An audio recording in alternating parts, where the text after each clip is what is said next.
Sorry. So, great. So I'm all set to go. I'll be starting in 3, 2, 1. Dear panel, before we even start or address this debate, I want you to ask yourself the first thing that I asked myself during the 10 minutes or 15 minutes of prep. What is true? What is real?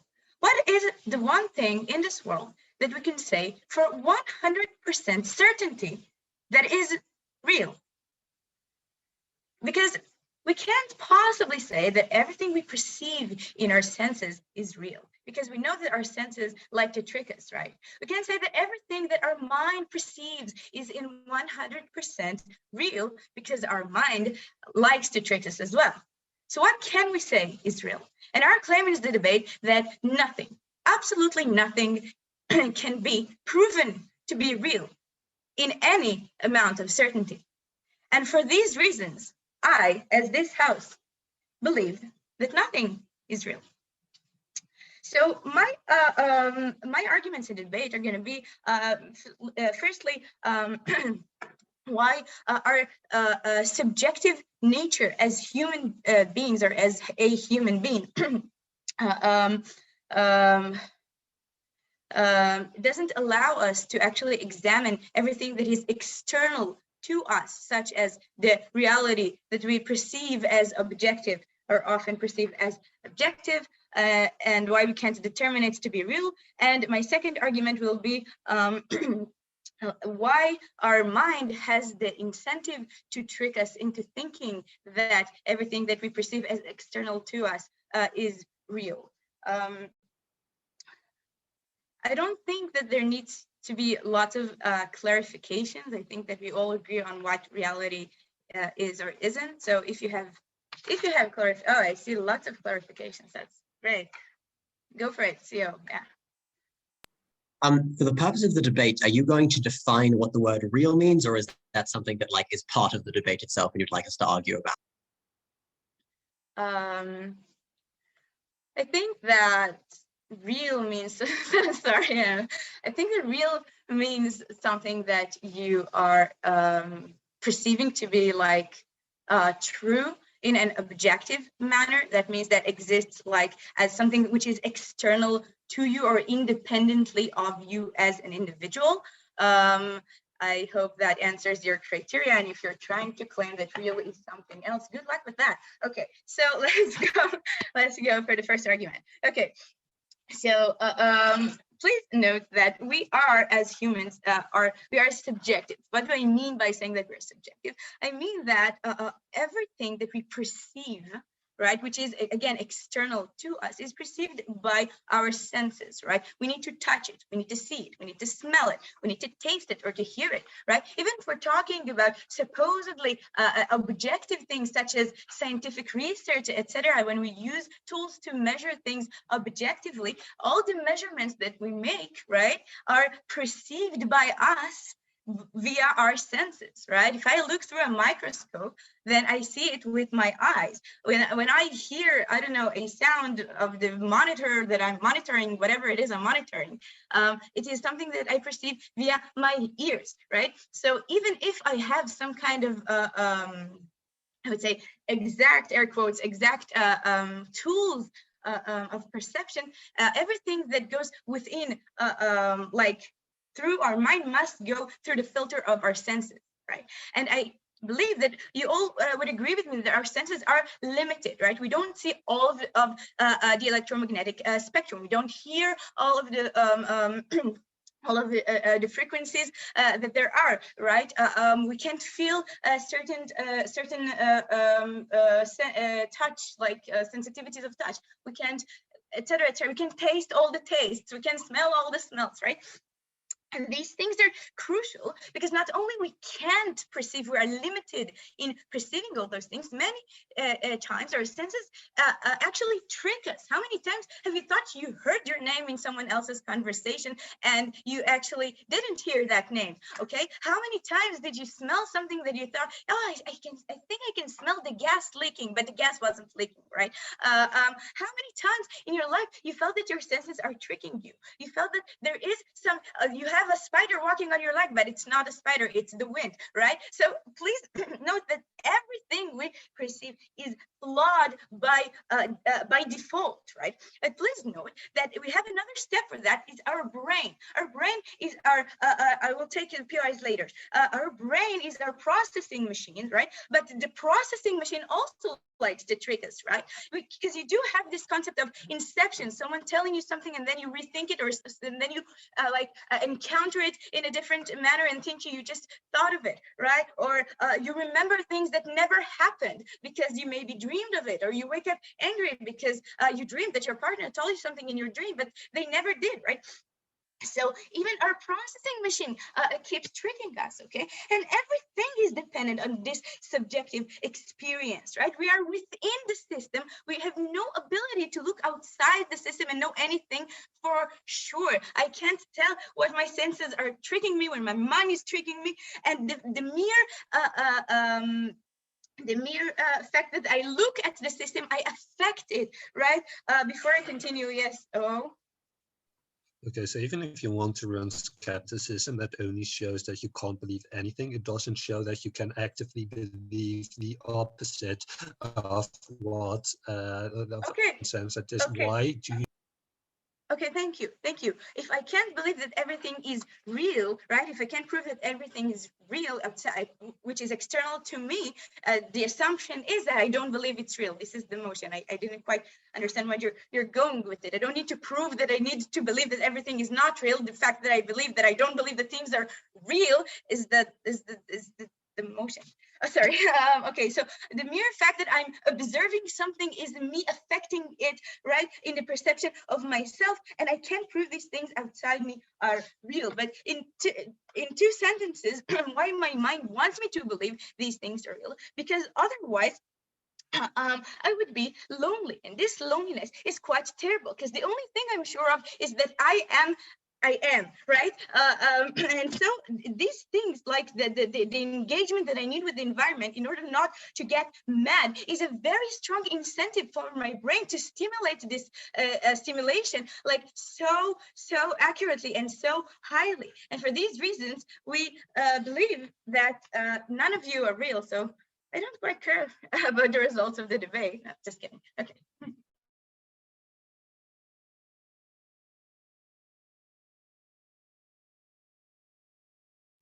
All right, the House thanks the Prime Minister and calls on the Leader of Opposition to start the opposition case. Here. All right. All right, 3, 2, 1. First, some characterization by what we think a justified true belief is. Then I'll go into the balance of probabilities, what that makes us justified in believing that our friends are real and always like they exist anyways. So first of all, I think when the basis that we think the definition for people being real is probably that means that they continue existing when we stop existing, right? I think that isn't reliant on OG's characterization of like having senses and an external body, because I think you can still probably be in a vegetative state with your senses just not working and your body not working, but I think your friends are still existent within that reality. Second of all, I think we're not, like, on the basis of their claims, they're arguing about what you can't know for certain, therefore you can't believe this. It goes either way. If you can't believe this, then you can't not believe the other thing if you're unjustified either way. So what we're going to say is, look, we have plenty of like evidence that this is real, but also I don't think we require 100% certain proof in order to say that we believe this. I think we can be believing something pretty certainly based on the evidence that we truly have. I don't think it's like a government would have to prove why we need 100% certainty in order to believe anything. I think that's absurd. I think we believe things on the basis of the evidence that we have, but also I think that you don't, I think you're probably justified in a lot of it. Right. First of all, I think just if we were to think of the scenario in which case that it would be true that like none of our friends are real, I think it would probably be in a situation in which like is incredibly unlikely. First of all, because it would require an immense amount of complexities for that to be possible. That we'd be in, say, for example, in a stimulation, or we're a brain in a vat, or in some weird dream state like in Inception, or like because the dreams that we have are just like within that dream state, right? I think these are incredibly unlikely in the basis of the kind of complexities that are needed. It would require like such like sophisticated technology or whatever in that other reality that we think that's just unlikely to exist because of the like amount of complexity that requires. If we think about the complexities that exist in this world, we think that there is like it's very high. Therefore, I think on the balance of probabilities, it's just unlikely that we do actually live in a computer stimulation, for example. Therefore, we think it's probably unlikely. Otherwise, and therefore, we're more justified in believing that that we are living in a real world. Yeah, I think also it's also on wait, no. Okay, so I think even if like Gov runs the kind of evil demon thought experiment, look, I think it's unlikely again. So even if there are some aspects of our experience that aren't actually real, I think it's unlikely for the specific situation of these manipulated experiences of us to be our friends in particular. I think because again of the like the amount of complexities and advances that this like say evil demon would have to have in order to do that, I'm also probably uncertain that whether the demon would actually be able to like why they like it's in their interest to like manipulate those certain experiences. So I think that even if we are being manipulated in certain aspects of reality, uncertain that which aspects those are, but also it is like unlikely that it would be every aspect of our experience in order to do that. But even if they run the kind of like, well, we could be dreaming case, look, we know what it's like to dream. We think that we have experiences of being in a dream. Therefore, like as in we are right now currently feeling that we are quite lucid and we know we're not dreaming. I think a lot of people have had those lucid dreams where you realize that you're dreaming within that dream. Therefore, balance of probabilities, but we're not dreaming right now. I think it's fair to say we all believe that we're not actually dreaming. So therefore, we say that it's probably likely that we are in like an actual external world. And even if this is a possibility, like all of these cases, we can concede that there is a possibility. We just don't believe that is true because on the balance of probabilities, it is unlikely. So we think that on there, like therefore we're just fine saying no. We believe that all our friends are actually true. But also, I think just in the basis of just to support and why we believe, for example, that. CG, I'll take you in a bit, sorry.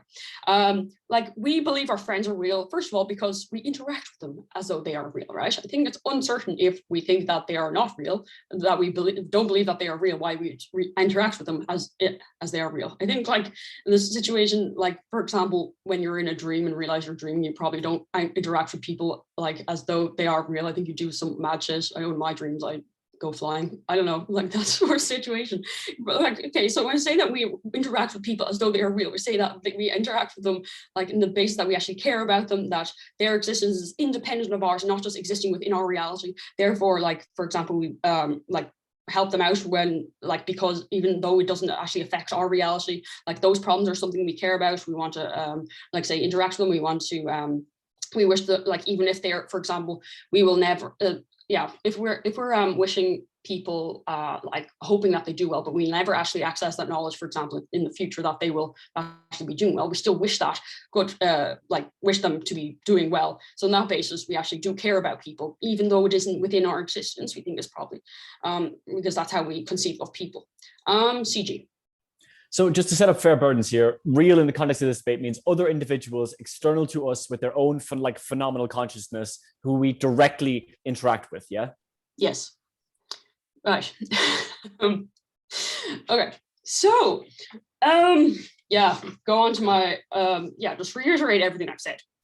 Right. So, balance of probabilities, we interact with the world, we interact with our friends on the basis that they are real. I think in the way that we interact with people and the basis and then the way we interact with people when we don't believe that they're real. For example, when we're playing, The Sims and we kill them off easily, we don't care what happened to them, we don't get emotional over it. I think we interact with people in that same in the regard that they have a reality external to us that we do care about, and we do try to help them out, even though it doesn't affect us at all. I think when we were to define what is real, probably that we live in an external world. I think in the balance of probabilities, I've already explained why it's unlikely that we don't live in an external world. I think because in order for us to believe that we don't live in an external world, it would have to be like give very compelling evidence for it, because I think in Goff's side they can give some suggestions as to why it might not be the case, but it's not actually proving why it's more likely than not, or what's something that tips that belief. I think when a justified true belief is something that is like on the balance of outcomes, that we're just like that evidence is just more overwhelming at least, or something that just persuades us that much based on our intuitions, based on how we feel. I think these are how beliefs work. Beliefs aren't always like 100% rational, but I think a justified belief still doesn't have to be like 100% true. I think you are still justifying beliefs even if they turn out to be false, but we say that like even if it turns out to be false, incredibly unlikely. Therefore, we say that these beliefs are justified. We believe that we do live in the external world with people who do live in this external to us. Thank you.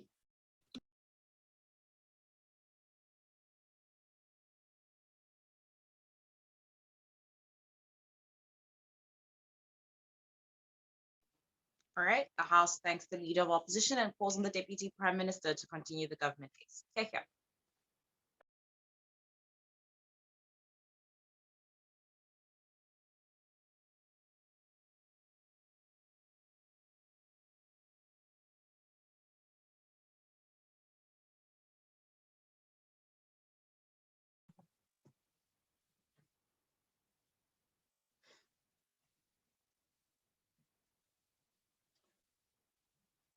I'm going to start in 3, 2, 1.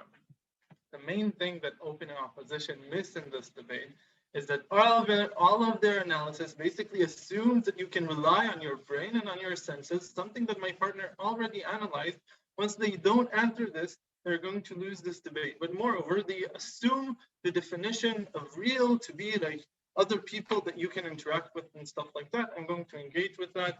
2 points in my speech. First of all, what is real? What is existence? Secondly, why you can't actually rely on your senses and brain. Before that, 2 points of extraneous rebuttal. First of all, like people in a vegetative state and stuff like that. And obviously, they don't show you any proof, right? They show you it's something that can happen, but you have no ability to assess this as you are in a coma. So perhaps like you just went out of a simulation and then these people don't exist. Secondly, they tell us, look, in order for this world to exist, you need like really sophisticated technology that wouldn't be created otherwise. Well, people have lucid dreams, right? That's like something that you assume under this world and under this characterization. So this means that your brain can create a really elaborate plan, elaborate map with like a lot of details and stuff like that. This just shows you that in a lot of situations, this doesn't have to have this technology, but even if so, we just believe that this technology can exist in a lot of situations. We're going to get into that. So what is existence? So here we need to start with asking, what does the meaning of real mean, right? Like, and here we claim that you have to know with certainty that something exists. Why? Because knowing that the existence of something is true, that there is a real, is a true statement, right? You basically, this is something that is like total. If you assume something that is false as your basis assumption, then you can basically now prove every other thing in the world, right? If you assume that gravity doesn't exist, then you can basically prove that trees fly and stuff like that, which are ridiculous. Or if you assume that, I don't know, women are for some reason, like a lot of people stupidly believe lesser than men, then you can now prove that they need to have different roles in society and stuff like that. Now, if we go out of ourselves and basically now start interacting with our surroundings in a specific way, then the thing is that we need a lot of certainty to do this. Why is that? Because when you assume something false, then this just creates a scenario where you can actually prove anything that exists. So the cost of having a mistake is just so large that the burden here is asymmetric. You need to sway towards one side of having certainty. And here's the thing: we have certainty of knowing about ourselves. We don't have certainty about other things. Now note, this doesn't mean, as opening opposition say, that you don't have any reason to interact with people, right? Because even if there's a possibility that something is going on, then you still have even if it just feels like it's real, even though it's not, then, well, you know, you're still affected by this whole entire intricate simulation and stuff like that. So you have a lot of practical reasons to still do this. But note, once we prove to you that existence is something that is asymmetric, then opening opposition have the burden in this debate to show proof of why this is true. we already showed you why their proof is just non-existent and not something that is reliable. But moreover, we say more things, right? Because this entire other people existing scenario is only one theory out of many, right? First of all, when we're talking about a simulation and a real world that actually exists inside, you note, there are billions and billions of possibilities of other universes that exist, of other interactions that happen each and every day in each and every scenario. There's no reason that this specific world that we're talking about is the one that exists out of them. It's much more likely that in one of these billions of possibilities, someone invented some type of simulation, some type of intricate technology and stuff like that. And then we get what OO wants in talking about, because it's much more likely that we have this kind of scenario. Instead, we are living in one possibility, which is actually really slim. Secondly, it's beneficial for my brain to invent all of these stories, and this is something that we also showed to you. It can be something that is created by another computer from another person that just has any incentive to harm me, something that we know happens under the laws of this world. Lastly, it just can be something of a story or an external thing that I get from the outside, also a dream. All of these are huge possibilities. So then they need to defend a specific narrow possibility of why the story is that people exist and not any of these other possibilities, which can happen in the billions to billions. So they are just much more likely. Before I go on, CEO. The Prime Minister already said that as far as you are concerned, nothing whatsoever exists. That means you cannot posit any mechanism that might produce the hallucinations you're talking about, because that mechanism, by your own stance, can't exist. No, the claim that we're making is that the possibility that other things exist and create this world are just so much likelier than this world exists in an epistemological way that we think that this is enough. Now, why can't you just rely on all of the senses and brain and stuff like that? Well, here's the thing. First of all, it's beneficial for my brain to invent all of these things. This proves likelihood already, right? Because when my partner already shows to you without response why the only thing that I know that exists is actually my brain, because that's the only thing that I hear, that's the only thing that I can actually rely on, then it just makes a lot of sense that my brain would make up all of these things. Why? Otherwise, I'm really lonely, and that's a shitty feeling. Secondly, it requires a lot of people to talk about, because like you want to have conversations or like process ideas, something that your soul kind of does in an intuitive way. Thirdly, like once you exist, then you need to answer the question, why do I exist? And it's really hard to do this if you exist in a really huge void in a simulation where you have no explanation to. So note, the entire likelihood coming from opening opposition basically assumes that people are real. We showed you why the brain is likely to create this type of scenario. But moreover, they don't respond to the fact that your senses are going to dilute you, right? Because you have optical illusions. You feel something on your body that doesn't actually touch you. You hear the shell in a seashell, which is ridiculous because there's no water in there to begin with. So your senses are not reliable, but also your mind isn't reliable because you can remember you were in places where you weren't actually in there, right? Now, opening opposition rely on external interactions because they say, well, you interact with your friends, you talk with them, you have conversations, stuff like that.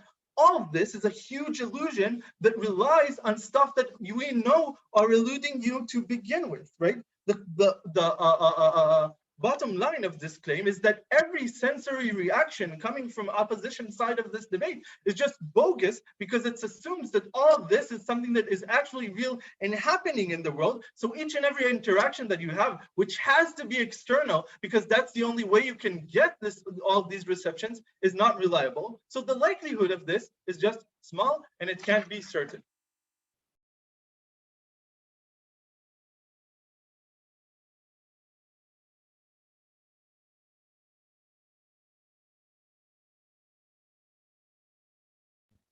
All right, the House thanks the Deputy Prime Minister and calls on the Deputy Leader of Opposition to continue the opposition case. Okay.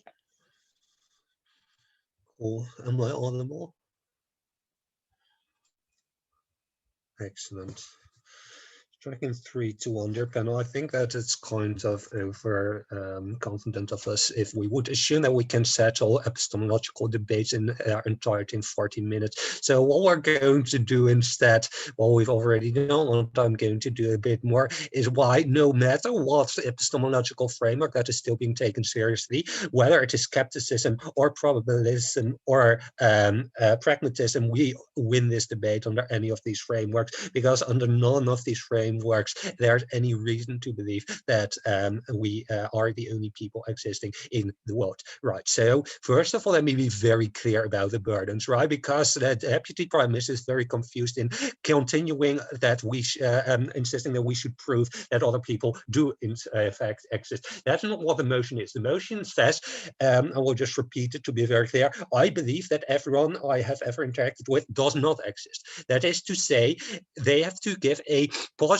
reason why we should believe in that. They can't just say we cannot be sure that people do in fact exist. That is not enough, because we can say, okay, maybe we can't believe that they do exist, but we can't believe that they don't exist either. So at a point where they want to run skepticism, that's not good enough for their case, because the case is under their side. I think the only thing that we can all agree with in terms of whether you are justified to believe something or not is that you at least need to have a positive reason to believe something, not just the absence of having a reason to believe in the opposite. So given the absence of that positive reason, we think that open government falls into this debate, so out of this debate. So that goes into the first framework, skepticism. So first of all, note that the reasons that OG alleges that might prove skepticism are in fact very weak, because the only reason they give is our senses are also fallible in other situations. Sure, but those situations we know to be exceptions. The only way that we know that our senses are fallible is that they usually work, right? The only way that we do know that the stick that is in the water is not actually bent is that we can use our hands to actually feel that it is straight or put it out of the water, and therefore correct it. So what they are trying to claim is that our entire structure of experience has been mistaken from the very beginning in a very systematic way, which is radically different from any kind of fallibility of the senses that they lead to. That does not prove skepticism at all. However, even if CG can prove skepticism, that wouldn't help them, because that shows that we can't be sure that other people exist. Sure, but then they still haven't proven that they can be sure that people don't exist either, because the whole idea of skepticism is that we never have a reason to believe anything. Then we also don't have a reason to believe that other people don't exist. So skepticism is not going to win government this debate, right? Probabilism then. We think that this is where opening government gets closest to actually proving something. So they say, oh, there are infinite universes where other people don't exist, and there is only one universe where they do exist. However, this is a mistake, because in fact there are also infinite universes in which other people also exist, right? We can live in a universe in which people exist, but we are slightly mistaken about what they look like. For instance, they do exist, but they do not exist bodily, or they do exist bodily, but they actually look slightly different from what we think they do, or they do in fact exist entirely like we think they do, but the rest of the universe is slightly different, etc. There are infinite universes on either side. Given that that is the case, we can only say how probable is the average universe in which people don't exist compared to the average universe in which people do exist. Again, we don't have to prove that the average universe in which people do exist is more probable, because that's not very tricky, but we do in fact think that it is more probable, because the only thing that we can be sure of is that our experience exists, where our experience shows an extremely high level of complexity that reaches its core in terms of human systems, right? The complexity of human society is unmatched in that it has created very complicated systems like language, which we have an experience of never having been able to come up with ourselves, yet that always turn out to be consistently functioning. We think for that reason that if that consistent complexity would still exist in the absence of the other people who by common sense have created that complexity altogether, there's only two possibilities. One, there is a demon that actually is continuously making fun of us by pretending by, I don't know, putting us in a brain in the vat that other people exist, while in fact there are no other people. But such a demon would have to be even more complex than we are, right? Because to manipulate consistently a system that is so complicated as the human mind, you need to be even more graduations of complexity above that, right? We think, given that we have no reason to assume that the universe is inherently ordered, we think that it is less likely just statistically that such a level of complexity would exist rather than just humans exist, right? But the second is that all of this complexity only exists in our own mind. For instance, by some atoms randomly meshing together and therefore creating all of the complexity that we see in the world. But again, we think this is probabilistically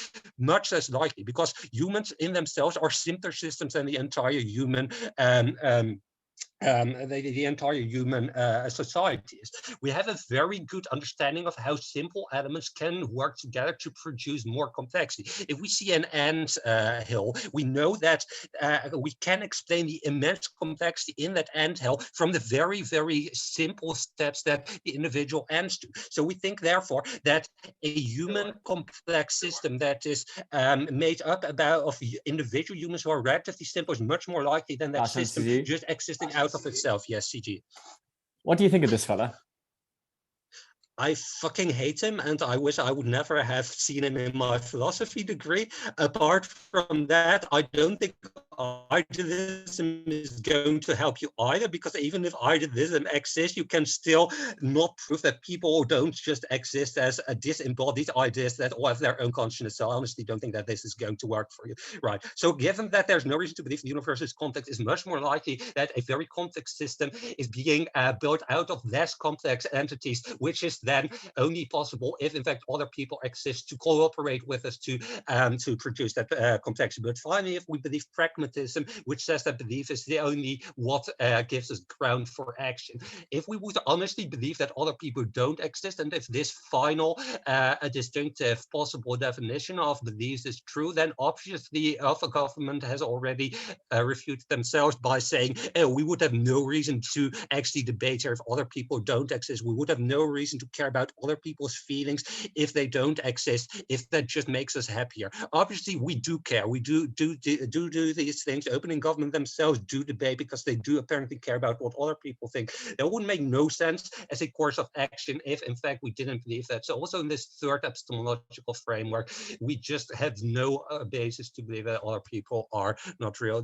Like, solipsism was disproven in the 17th century already. I don't know why we're still debating about it. I think that I've already proven that it's just a rubbish philosophy, please.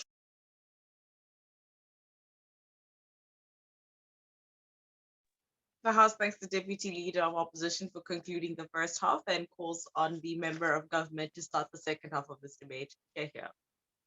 I presume that I'm audible because I just gave a point of information. Okay, fantastic.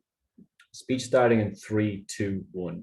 Panel, each of us walk a lonely path. We are diluted and corrupted into this corporeal prison, slaves to desiring machines, interacting with performance after performance, a Sundance in the desert of the real. I'm going to talk to you about a couple of things today. I'm going to talk to you about phenomenal consciousness. I'm going to talk to you about intentionality and why that matters. I'm going to talk to you about digital slavery. I'm going to talk to you about cosmic chance. Starting off with intentionality, because I think this is very important. The other that we interact with, we only interact with through our own intentionality, which is to say, in any interaction with any particular individual, I am interacting them with through the preconception of that which it is that I intend out of them. So, for instance, when I'm interacting with the postman, I'm interacting with him in his capacity as a postman. But the ideal version, the objective version that exists of the postman, the ontological postman, is not that which I am interacting with, because I am imposing upon him and ascribing to him a set of intentions that I have upon him, and I'm realizing them through my own consumption of him as an external individual. And in that consumption, I'm removing his independence. I am in and of itself removing the fact that he exists external from me. In all interactions with other humans throughout the course of human history has been marred and done through the lens of intentionality, of believing a certain thing about a certain individual, and as a result, getting only a like a shallow corruption of that individual with them. Note, panel, that I don't conceive of myself as a man. I don't conceive of myself as a person with eyes or bodies or legs. I conceive of myself as a thin sliver of white light who is being diffracted evilly through this evil corporeal form. I am not this body. I am the thin white light that underpins it. No one has ever interacted with that, and no one ever will. And I will never be able to interact with the ideal, actual version of the internal mental states of anyone who has ever existed. I can never do so. But there is a second prong to this, and this is very important, which is to say, even insofar as an individual is not being performative about their identity, which they have the incentive to do and the capacity to do and do at all times, they do not have the capacity to actually translate their own internal mental imaging into their physical reality and translate that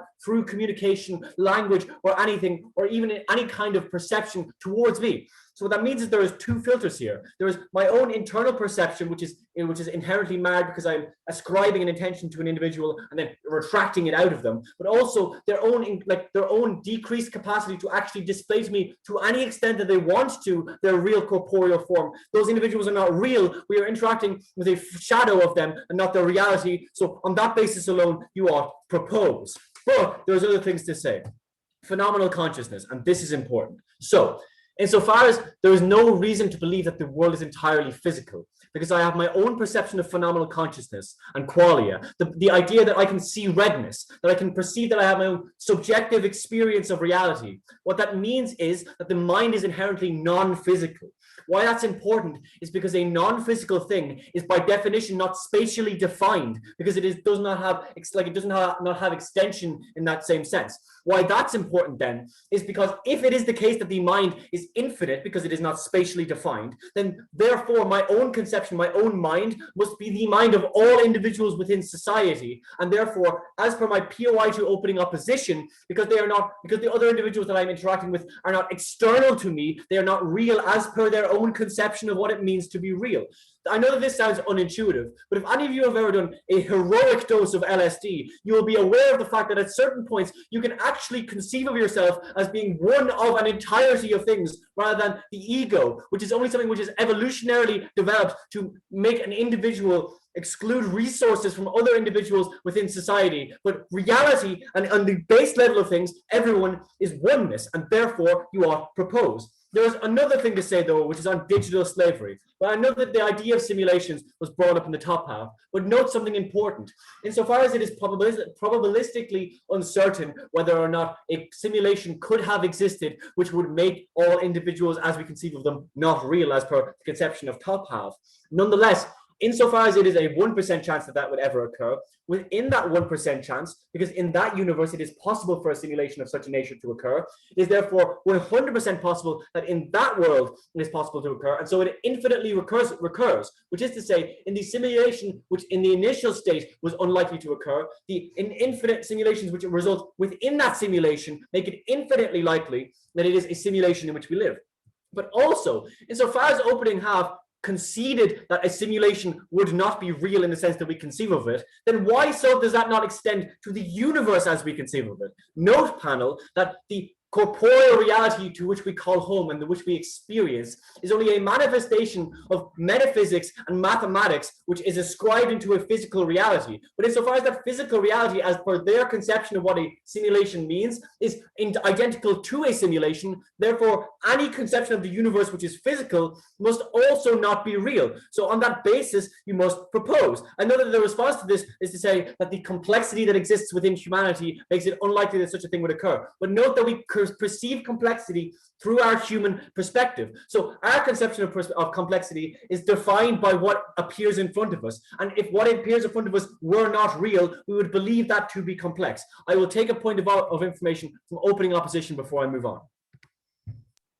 Yes, so your whole phenomenalism maybe proves that humans don't exist exactly as we perceive them. But however, the whole idea that we filter reality means that there must be something to be filtered. Even Kant assumed that there must be like noumena behind the phenomena, otherwise there would be nothing. Certainly. So I think this is actually quite important, because the motion says the individuals we have interacted with are not real. So that does not preclude the existence of other individuals who have phenomenal consciousness, but that the individual we have interacted with it, which is to say their manifestation manifestation as we have perceived them, that which we have interacted with is itself not real. The thing behind the thing we have interacted with may well be real. It is uncertain as to whether it is, but nonetheless, that is important. The final thing to say is on cosmic chance, because it is possible in a cosmic arrangement of stars that existed for 14.7 billion years that an arrangement of things, of atoms and electrons, could have aspired in such a way to be identical to a human brain with experience of memory and intentionality and all those things, a Boltzmann brain.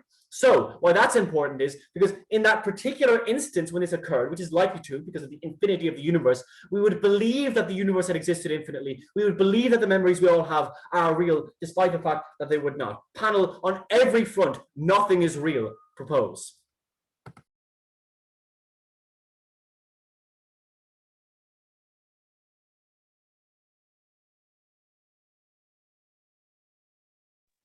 The House thanks the member of government and calls on the member of opposition to start the second half of the opposition case. Take care.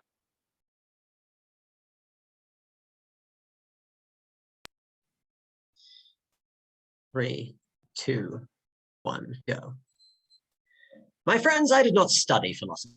I studied computer science, and watching a computer scientist do philosophy is like watching a bear juggle. Either he'll be good at it, in which case it's amazing, or he'll be terrible and at least it will be funny. With that said, what I'm going to do in my speech is talk about the nature of evidence, because opening opposition already said correctly that we have ample evidence from our day-to-day experience that people exist. I'm going to explain what that evidence is. I'm going to explain what the very definition of evidence is, and why the weight of the evidence makes it likely, on balance, that other people exist. This analysis will be in direct clash with opening government, which is why which is why I'm not going to directly refute them. I will, however, now do some external refutation to what we've just heard from closing government, taking them point by point, right? Firstly, intentionality. They say whenever we interact with anyone, you're just interacting with your intent, with your perception of them, and not with them as they perceive themselves. But here's the problem. They have not demonstrated to us that the them as we perceive them, or the them as it exists in physical reality, or the them as filtered through both physical reality and our perceptions, is any less real than them as they perceive themselves, right? All those things we say are equally real. They're all different aspects of a real of reality. So you absolutely can interact with a real thing. Secondly, they tell us phenomenal consciousness. They say that I have consciousness, right? Ergo, the mind is inherently non-physical, therefore it's not spatially defined, therefore it's infinite, therefore it contains everything. Therefore it contains everyone. Two problems. One, they're skipping a lot of steps here. Maybe Hegel goes into more detail on this. I haven't read him, right? But it does not follow from the existence of consciousness that the mind is non-physical, because they haven't shown that consciousness can't be physical. They haven't proven that non-physical things aren't spatially defined. I can conceive of a physical thing that nevertheless has a position in space, like, I don't know, a ghost, right? They haven't shown us that non-physical things are inherently infinite. The number one in the abstract is non-physical, but it's still finite. It's one. And finally, they haven't shown us that infinite means that it includes everyone, right? Like there can be two infinite sets, like rationals and the irrationals, that don't touch on each other. But finally, even if my mind does include everyone, that still makes them real. They're just all me, but they're still real, right? So there goes that. Finally, they tell us that we should assume that we live in a simulation, because if a simulation is possible in even a tiny fraction of universes, then simulations will be possible in the simulated universes. Two problems with that. One, the fact that a simulation is possible in my universe doesn't mean that it's possible within the universe of the simulation, right? Because I will probably choose to simulate a simpler universe than mine. In fact, I have to do that because a simulation complex enough to simulate all of my universe wouldn't fit in my universe. Secondly, there are also an infinite number of possible real universes aside from simulated universes. So we don't see that necessarily one infinity outweighs the other. I now proceed to my constructive material, having spent too much time in refutation as usual. So firstly, let us discuss the nature of evidence, right? In real life, the way we think about, we do not think in terms of things that are definitely true and things that are definitely false. We have a huge set of possible beliefs, and to each of them, we attach a probability of it being true, a number between 0 and 1. In particular, when talking about universes, we think in terms of models, right? So we have like a model in our head, a sort of a computer program, sorry, computer scientist, a sort of like a way of thinking about reality that produces expectations, predictions for what it is I'm likely to experience next. Because it's been clear to us from OG that everyone in this debate agrees that experience is a thing that happens. I have experiences. And I want to know what I'll experience next. And I want to know how I can maybe take actions to change what I experience to get, for example, experiences that are more pleasurable to me, or so on, right? So I have a whole bunch of possible models of the universe in my head, and I attach a number to each one. Evidence, right? An observation is evidence for a model if the model would have predicted that observation, right? That is to say, to the degree that a model thinks that a particular thing happening is more likely than a different model, then when it does in fact happen, the model that gave it more probability a priori gets more points in my head. It goes up in subjective probability. This is a result of what is called Bayes' rule, which unfortunately I do not have time to prove to you, especially in the absence of a whiteboard. But this follows from a basic definition of probability, that is to say, any definition of probabilities that behaves in any sensible way whatsoever will have Bayes' rule as a consequence of it. This is the only possible definition of evidence that makes any sense, right? And so we see the as we progress through life, right, we have all sorts of models in our head. One of them might be nothing exists whatsoever, the model that OG wanted to propose. But that model does not give me useful predictions about the world, right? All it gives me, because if I think that nothing exists, then I don't think that I can experience the taste of cookies by stretching out my hand and taking a cookie, because there's no cookie there. But in fact, I can. Right? So we get cookies and OG don't get cookies, vote for cookies. I will get to Occam's razor in just a second. Before that, because I think we'll touch on it, OG, go. I can't hear you. When your measurement tool is not calibrated, you can't trust anything that it indicates. Your model is created by an elusive mind to begin with. You can't trust anything as well. That is in fact incorrect. When your measurement tool is badly calibrated, then you have to adjust for the bad calibration, right? But even if you have no way of doing that because you don't have another measurement tool, right? Then as measurements come in, you use them to make predictions. If the predictions you make don't pan out, then you keep changing your models until you hit a model that can predict things. If we'd never successfully hit a model that could predict things, then you'd be right. But we can successfully predict things. We do know that when we close our eyes, we experience darkness. And when we shake hands with someone, we feel their hand, and when we say hi, they say hi back. Those are things we can predict. So the measurement tool makes useful predictions. It works fine. But why not the brain in a jar scenario, right? Which is an equally valid, right? We say, because Occam's razor, because please note, a universe, right, that successfully caused us to experience any hallucination of this universe would necessarily have to be more complicated than this universe, because it would have to include a mechanism complex enough to generate all of this universe, by definition, no less complex than this universe. And on top of that, a mechanism for inducing a hallucination, right? Like a mechanism for doing the wrap, the part that makes the hallucination and not real. And so by Occam's razor, which I don't have time to justify, we win the debate as well.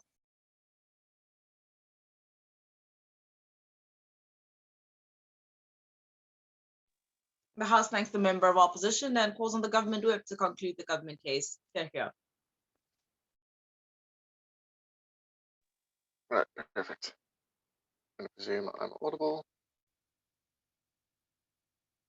And get started in a second. Right. Starting speech in 3, 2, 1. Panel. Dylan clearly wins the debate at the point at which he proves to you, regardless of any metaphysical existence of other people, that which we interact with is not their consciousness in and of itself. Rather, it is we ascribe certain things to their consciousness, whether that be a certain aboutness, i.e. that they are a postman, but that person does not think of themselves and does not exist in their own brain as a postman, but also secondly, the fact that they relate their own mental state and that which is the thinking thing inside of them to you through physical signals, whether that be body language or real language. You then hear that physical signals and then have to transfer that back into your own mental state. At the point at which you have a double jump between mental to physical to physical to mental, you never actually meaningfully interact with the real person, rather a full distortion of them and on top of that, an intentional distortion of them. That wins the debate in and of itself. And panel, if you don't agree with me, I mean, you're not real, so who cares? Note, there's 3 things in the speech. Team by team structure, because this was messy. Right, why do we take it over OG? Note they point out that a lot of things are external and we can't trust our senses. We think we sort of buy the idea from OO that this skepticism doesn't really let either side win. But note, Dylan's metaphysical analysis about simulations and cosmic chance doesn't fall to this, because it is about a set probability, i.e., if in any world a simulation is possible, then infinite simulations occur. Note that we do hear a response to this from both opposition teams to the idea that infinite universes exist. One, do they? Like, why? I don't fucking know if that's true. But on top of that, in each single infinite universe, there is an infinite amount of simulations created, insofar as that is true. Yes, I know infinity squared is a meme, but for the sake of this debate, you still ought to weigh infinity squared over infinity. Past that, in terms of simulations, note that they talk about it's possible that we exist in a simulation, but Dylan's is far more convincing than OG, the point to which he shows to you that OG failed to prove this can't be the one non-simulation. However, Dylan's idea that in each simulation there occurs infinite simulations, meaning there is a 100% chance that we are living in one, and thus everyone else is not real. But note 3, we're simply more convincing because Dylan provides the even if that regardless of metaphysical analysis, the thing that we interact with, i.e. the mental state that we hold, is not a real person in of itself. Right, OO then. Note that their positive case is reliant on an assertion and false to Dylan's analysis. What do I mean by this? Because they talk a lot about this idea that of pragmatism. We interact with people as if they are real, and like we don't, and in dreams we sort of know they aren't real. Note 1, this is just an assertion of like how Lucy's dreams are. I don't even get that many dreams, so I mean, hey, good for you. I'm not sure if like a panel can credit how one person knows when they're not in a dream and whether or not they act with different people regardless of that. But also note 2, separate to that, in a simulation, you are still convinced that others are real insofar as consciousness is created with the explicit intent for you to believe so. And this is doubly true with a Boltzmann brain. Note at the point at which that is true, they cannot just say that we act as if people are real, therefore they are real, because a simulation would hard code us to act as if people are real. But also note, separate to this, that they say we all act as if we all believe people are real because that benefits us, that it's important to do so. Note that you can simply play the simulation. Regardless of what you believe, you're still going to act as if other people are real because you think that like if you don't do so, they may think you're a prick or think, who the fuck, what even is solipsism and why is my 10-year-old telling me about it? But no. But also on top of this, Dylan's case, and when he talks about phenomenal consciousness, uniquely deals with this pragmatism at the point at which a belief is important. It has to do so because it ties to some material reality. But note, Dylan proves to you that all beliefs are inherently non-spatial insofar as they are phenomenal. They're something which we experience regardless of something, i.e. like the redness of this pen does not matter on whatever the set wavelengths are, rather it matters on what I perceive red to be, because note we could have entirely different ideas between different people of what red is. The point at which that is true, there's no set importance to any belief because all beliefs are non-material. But all of that, even if all of that isn't true, the metaphysical arguments that OO give, yet again, Dylan's arguments on the nature of mental states win out anyway because it means we never actually interact with the metaphysical existence of any other person. Right. In terms of CO then, what did they tell us? They do give some small responses. They talk about intentionality and phenomenal consciousness as their main responses. They deal with the rest implicitly in the rest of their case. In terms of intentionality, they have this idea, their response that, but it still is a real person, i.e.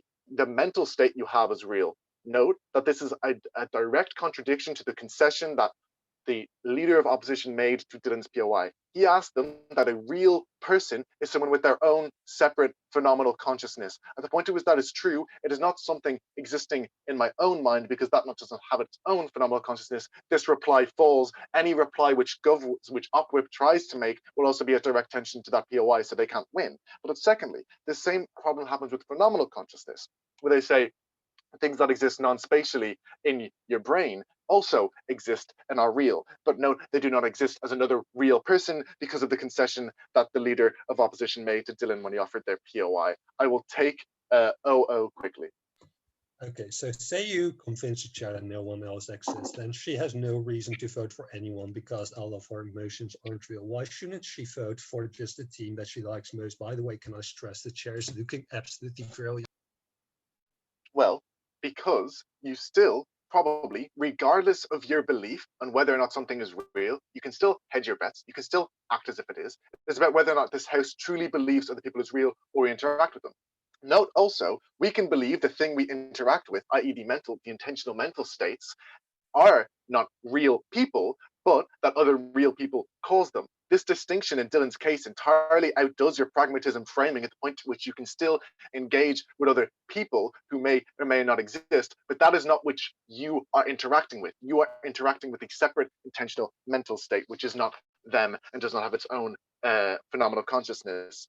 Right. In terms of the opposition closing, when they talk about you can make useful predictions in life, note that 3 responses to this are, one, simulations can just be consistent, right? There's no idea that if like a program simulation won't be consistent, you can still make like probabilistic, you can still make predictions about what will occur in life. But also note 2, their analysis doesn't apply to people, i.e. yes, cookies may always be tasty, but people aren't always nice, or people aren't always twats. They rather are like entirely different depending on their mood, etc. You have no way to actually predict human behavior, when in which that is true.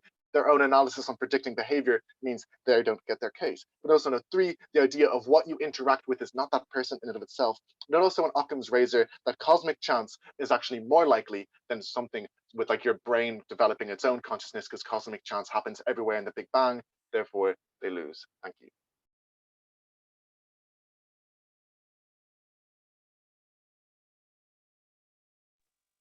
Awesome.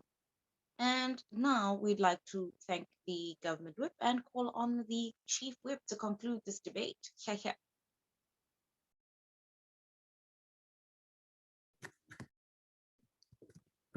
Am I audible? Great. I'm going to begin in 3, 2, 1. Look, panel, as far as I'm concerned, Joseph's speech was enough to prove to me that he is a separate entity from me, because I'm not sure I have any idea what he said, yet I am still going to try and whip it and see why we win this debate. I think there are 2 questions in this debate. The first is, how do we decide if something is real in the first place? And the second is the point on complexity and where the reality is actually more complex in a way that points to us thinking it is less likely.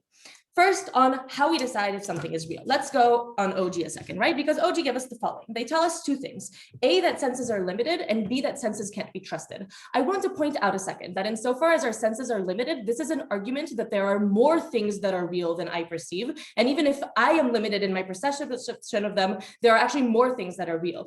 A worm without eyes cannot perceive light. That does not make light not real. So that first characterization of senses actually mitigates a lot of how much I depend on my senses to get if something is real or not real. Insofar as my senses being limited means there are things that are real that I don't perceive, right? But second of all, notice that their examples on why I can't trust my senses is still input dependent, right? They tell me that I hear my name even if my name wasn't spoken, but I still misinterpret some sound that existed. I think something was a spider and it wasn't a spider, but I still misinterpret some visual input. This means that the interpretation is wrong, but the input exists and is there and is therefore real and there for me to misinterpret.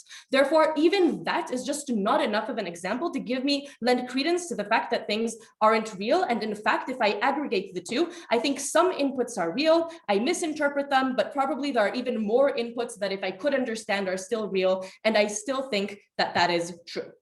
Now let's deal with CG, right? Because CG talk about the fact that how I perceive myself as a person, specifically people, what makes them real is their inherent perception of self, right? But we just, don't think they explain why that's true, but moreover, if we go with the definition of something being real, that it exists external to you, then society's perceptions of you and what you externalize and the identity you externalize into society will exist whether or not you exist and is therefore real by that definition.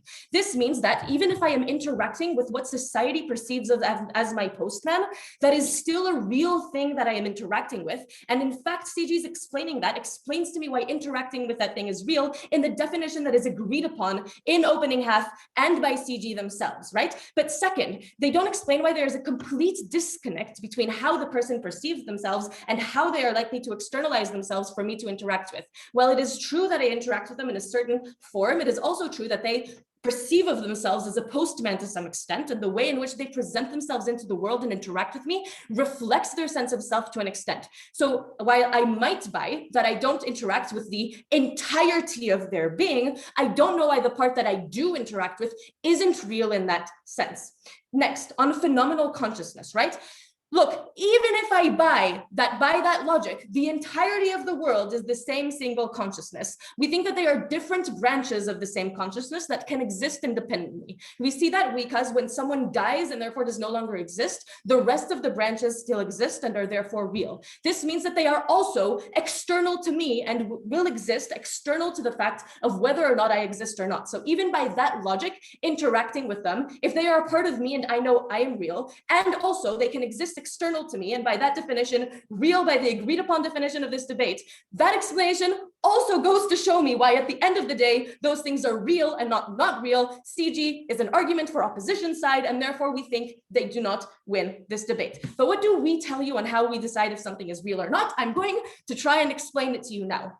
We think that observations are evidence for a model insofar as the model predicts the observation. And I update my opinion on which model I am in based on the predictions I had on the model and how well they line up with the world. I assign on how well they line up with the world.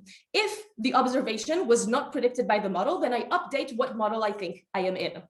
The observation or the assumption that people are real predicts things in this world. It predicts that if I wave to someone, they will wave back. It predicts that if I hit someone, they will shout at me. It predicts that if I break the law, I go into prison. And therefore that prediction lines up with the observations that I see in this world. On the other hand, people aren't real doesn't predict anything. It doesn't line up with any of the evidence I see in any way, and therefore it doesn't line up with the model I should predict. And that's when we reach the question of complexity, right? Because there's a question of whether or not we can create simulations which are complex. Let's go through this one by one and see what people had to say. But before that, fine, I'm between clashes, go ahead, CG. Look, the same POI I gave to opening opposition stands for you. So real means other individuals external to us, so that defeats you on this panpsychism point, your response doesn't work, with their own phenomenal consciousness, which means the representations being real argument doesn't work. Okay, Dylan, so thank you. First of all, conceded this. Thanks, Dylan. They exist. External to me doesn't mean that the entirety of their being is external to me. It means that even if I don't exist, they will exist. I've already explained why your arguments fall under that logic. I'm not going to repeat it. Let's talk about complexity a second, right? Because that is where the question of where we're more likely also falls according to the rest of the groups in this debate. Let's talk about OG and OO. We think that they quibble a little bit on probability, right? And they do this quantitatively. They say that there are an equal number of infinite universes in which are simulations, and equal number which are not.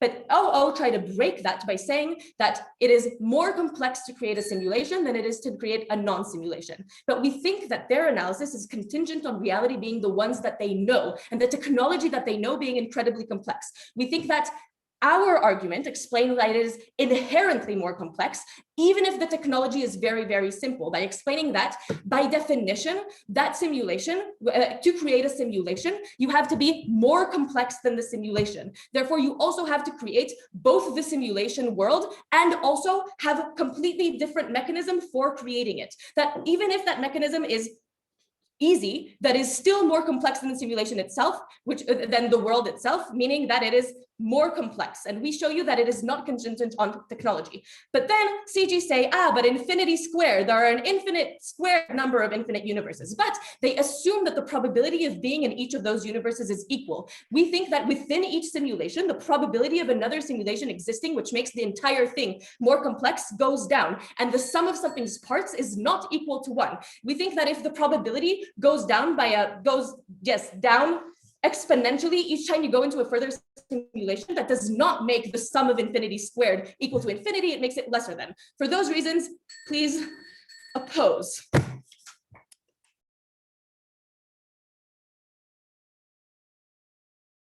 Awesome. The House thanks the Chief Whip, and thank you everyone for the debate. Unfortunately, it is closed, so